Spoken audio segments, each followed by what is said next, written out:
Eu quero convidar você a abrir a sua Bíblia no livro de Gênesis. Vamos trazer a palavra do Senhor aqui e agora. Deus tem algo para nos entregar ainda nesta noite. Meu coração está numa expectativa tremenda. Amém? Gênesis capítulo 3 e versículo 9. Gênesis capítulo 3 e versículo 9. Primeiro livro da Bíblia, terceiro capítulo, 9º versículo. Diz assim a palavra do Senhor: E chamou o Senhor Deus ao homem e lhe perguntou: Onde estás? E chamou o Senhor Deus ao homem e lhe perguntou: Onde estás? Vira para a pessoa que está do seu lado e diga assim para ela assim, ó: tem alguém te procurando.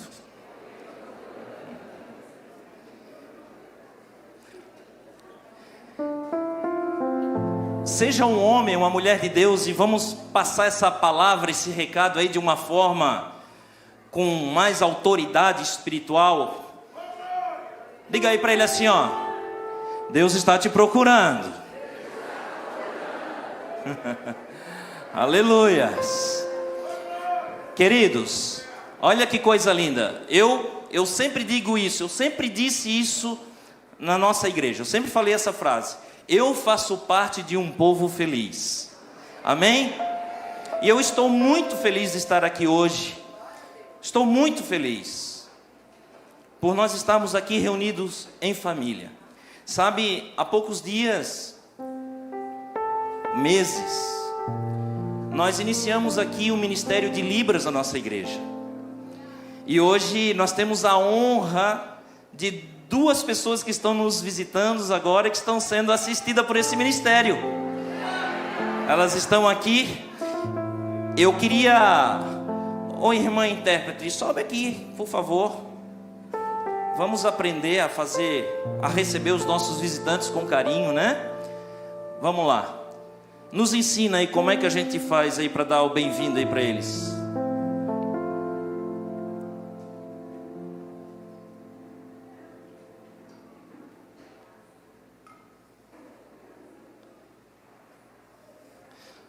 Graça. Amém? Deus abençoe. Uma salva de palmas para o nosso Deus. Muito obrigado. Que Deus abençoe. Você pode tomar o seu assento? Aleluias. Querido, em rápidas palavras eu quero trazer algo aqui da parte do Senhor. Nós lemos esse versículo que nos mostra que tem uma interrogação, uma pergunta de Deus ao homem. No início de todas as coisas, Deus perguntando ao homem: aonde estás? Há em toda a Bíblia Sagrada 3.298 perguntas. Mas essa pergunta, ela é muito forte.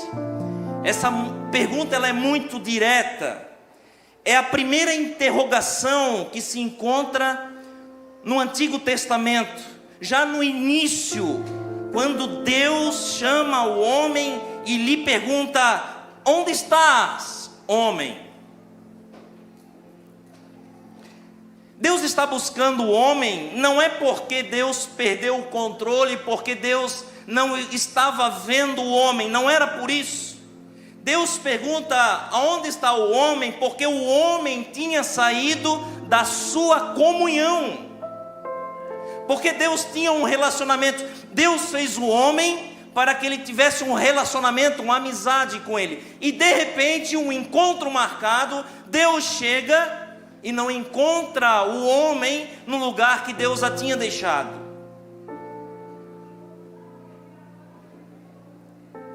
Deus, em seu infinito, maravilhoso amor, busca o homem e a mulher até os dias de hoje, porque Deus quer salvar o homem. Deus quer salvar o homem. A primeira pergunta, nós vamos lá para o Novo Testamento, em Marcos 1, em versículos 2. Ali existe mais uma busca, mas é uma busca diferente. Diz assim a palavra do Senhor: onde está o recém-nascido, o rei dos judeus? Porque vimos a sua estrela no oriente e viemos adorá-lo. Já mudou a situação. Homens sábios estavam buscando o Senhor Jesus. Havia uma promessa e eles tinham recebido essa notícia que Jesus tinha nascido. Talvez hoje aqui tenhamos também esses mesmos grupos, grupo A, grupo B. Grupo A, que Deus está perguntando: aonde você está? E também nós temos o outro grupo que veio buscar, procurar. E eu quero te dar uma resposta nesta noite. Aqui Deus vai te achar, e aqui você também vai encontrar tudo aquilo que você precisa. Sábios, atraídos pelo amor divino, até os dias de hoje buscam um Salvador, desejam adorá-lo. Sábios, inteligentes, pessoas que conhecem, que sabem, a sua alma clama pela salvação, clama pelo seu Criador. Mas também, da mesma forma, Cristo está sempre procurando homens e mulheres que estão perdidos. Ele veio buscar e salvar o que se achava perdido. Esta é a glória do Evangelho, esta é a glória do cristianismo. Deus buscando homens e mulheres para salvar. Que coisa maravilhosa isso! Sabe, num certo dia, entre os anos de 1515 e 1516, o grande escultor Miguel Ângelo, ele foi visitar uma cidade na Itália, e lá ele viu um pedaço de pedra, um bloco de mármore, que havia sido rejeitado, havia sido condenado. E quando ele olhou aquela pedra, ele teve um desejo, ele teve uma ideia brilhante de fazer uma obra, de esculpir uma obra-prima. E ele deu o nome daquela pedra de Moisés. E ele começou então a preparar, a esculpir, a escultar aquela pedra, a desenhar aquilo que ele estava na sua mente, na sua imaginação. E ele cuidou de tantos detalhes, foi tão perfeito aquela sua criação, foi tão lindo, foi tão majestoso, e nos mínimos detalhes, nervos que são acionados porque nós mexemos só o dedo mindinho, ele conseguiu colocar naquela escultura que ele estava criando. Ao terminar o que ele estava fazendo, ele bateu com o cinzel no joelho da estátua e disse: fala. De tão parecido que ficou, que tão real ficou a sua criação, antes uma pedra, mas agora uma estátua de um homem tão perfeito. É exatamente assim que Deus nos vê. O pecado nos torna rejeitáveis. Ninguém quer um homem pecador, um homem problemático, um homem com situações adversas, com crises, com circunstâncias. O homem, a mulher, quando está no pecado, eles se tornam quase imprestáveis. A esposa não quer mais saber do esposo, o esposo não quer saber mais da esposa, os pais não querem saber mais dos filhos, os filhos não querem mais saber dos pais. Mas Jesus, Ele não olha como nós somos. Jesus, Ele nos olha como nós podemos ser, como Ele pode fazer, como Ele pode nos tornar. Ele tem o poder para nos transformar, pela sua infinita graça e misericórdia. Eu sei, aqui dentro tem pessoas que chegaram assim, destruídas, abandonadas, sem esperança, sem perspectiva nenhuma. E eles chegaram aqui procurando o Salvador. E quando eles estiveram aqui, Deus também o encontrou.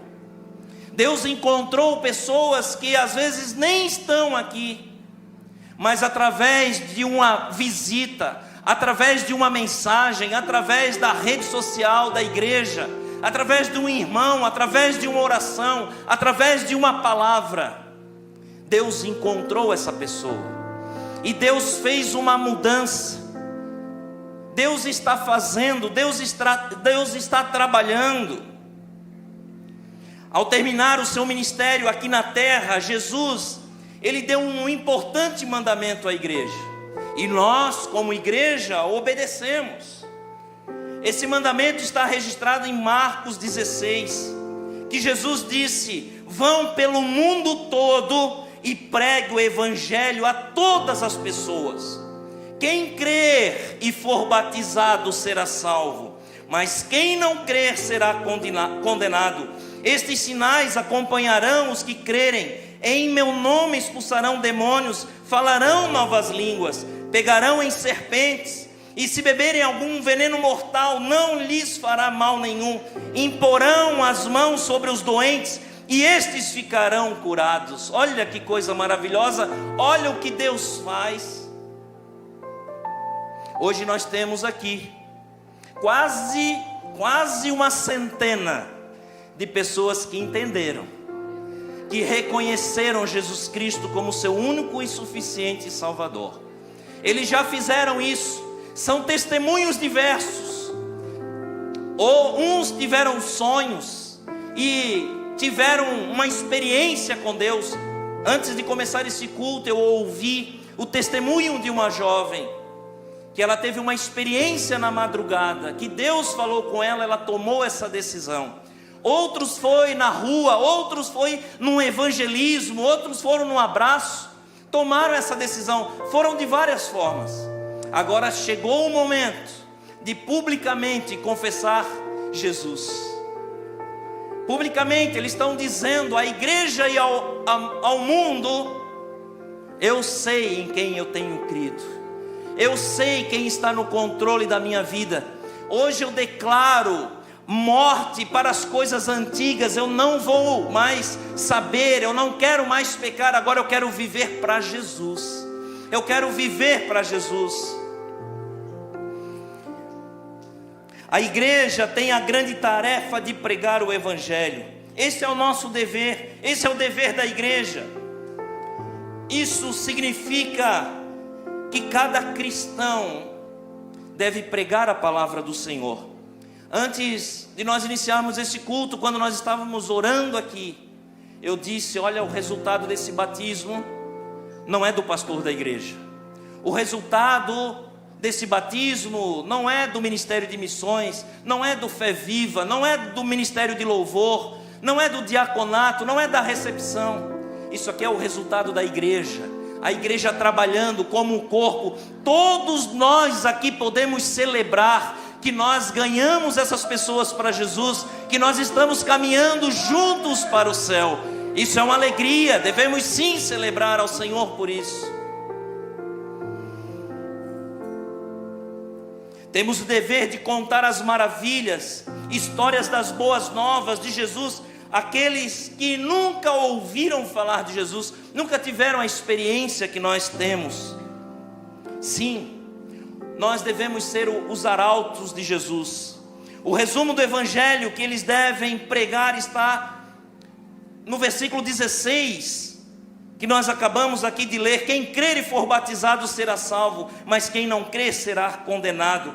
A ordem de Cristo é essa, é para ir colocar diante do mundo a vida e a morte, o bem e o mal. Se eles crerem no evangelho, entregarem-se para serem os discípulos de Jesus, se eles renunciarem ao mal, o mundo, a carne, e se devotarem a Jesus, eles serão salvos da culpa e do poder do pecado. A partir de hoje, sim, o pecado não vai mais governar a sua vida, não vai mais arruinar a sua vida. Aquele que for um verdadeiro cristão será maravilhosamente salvo por Jesus. Teremos autoridade para pisar serpentes e escorpiões. Teremos autoridade de orar pelos doentes. Por isso, Jesus apontou o batismo como a cerimônia inicial, porque através disso, aqueles que o aceitam como Salvador, dão um testemunho público de fé, que pertencem a Jesus. A seguir, Jesus apresenta uma terrível advertência: se eles não crerem, eles serão condenados. Serão condenados pela sentença de um evangelho desprezado, adicionada à sentença de uma lei quebrada. Mesmo assim, este é o evangelho de Jesus. Ele é as boas novas, que nada, a não ser a descrença, condenará os homens, pois este é um pecado sem remédio. Nós temos um linguajar a qual nós convidamos as pessoas a aceitarem a Jesus. Na verdade, o que queremos dizer é que as pessoas aceitem o perdão, aceitem a morte de Jesus no Calvário. É isso que nós estamos querendo dizer. Que as pessoas acreditem e creem que há um Deus que entregou o seu único Filho para morrer por mim e por você, por todos nós. Serão condenados aqueles que negarem esse perdão, não aceitarem esse perdão, não aceitarem a morte, o valor que foi pago na cruz do Calvário. Os que aceitarem o convite de Cristo, os que ouvem o seu chamado, são maravilhosamente salvos pela graça de Deus. Sabe, num Natal, Chris Raines, um pastor de uma igreja metodista em Nova York, ele enviou vários convites para os homens que faziam a limpeza na sua cidade, que varriam a cidade. Eles eram os mais humildes dos humildes da cidade, e ele entregou esse convite para que eles viessem participar de um jantar na igreja. E nesse jantar, ele trouxe a palavra do Senhor, pregou a palavra, anunciou o evangelho para mais de 500 homens que aceitaram este convite. Depois da mensagem, depois do apelo, depois da oração, um senhor que estava nesta reunião pediu: pastor Reis, permita-me dizer algo ao Senhor, representando esses homens que aqui estão. O pastor então concede a palavra a esse homem. Ele diz: temos varrido as ruas de Nova York durante 25 anos, e esta é a primeira vez que alguém lembra de nós aqui nesta cidade e que dedica alguma atenção a nós. Agora, por causa da sua atitude, eu falo em nome dos meus amigos, colegas que aqui estão, passaremos a varrer as ruas desta cidade com um pouco mais de cuidado, com um pouco mais de carinho e de amor, porque alguém viu em nós um ser digno de ser convidado para um jantar na igreja.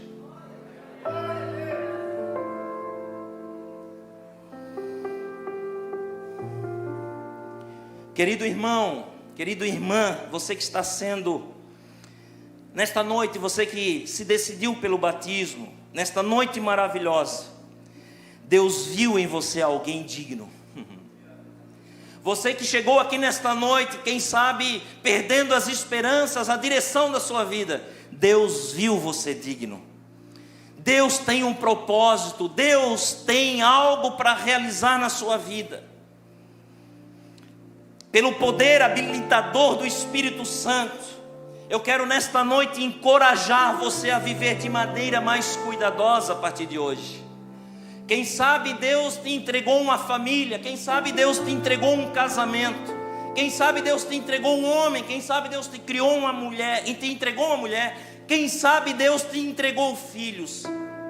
Eu quero que nesta noite você se sinta digno e que você saia daqui, nesta noite, fazendo tudo melhor do que você fazia até o dia de hoje.